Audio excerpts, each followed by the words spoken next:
মেথি শাকের তেতো ভাব কাটানোর জন্য 10 মিনিট কেটে নুন জলে ভিজিয়ে রাখুন, দিয়ে তুলে নিন। তাহলে তেতো ভাব আর থাকবে না, তেতো লাগবে না। আর মেথি শাক বাছার আগে ধোবেন না, কারণ ধুলে এগুলো পাতাগুলো গলে যাবে। কাটার পর ধুবেন বা নুন জলে ভিজিয়ে রাখবেন।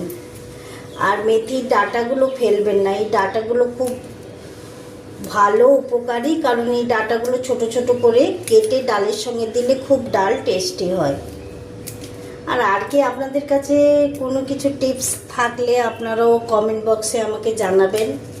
আরেকটা কথা, মেথি শাক খুব উপকারী, সুগার নিয়ন্ত্রণে রাখে মেথি শাক খেলে, আর চুল পড়া বন্ধ রাখে।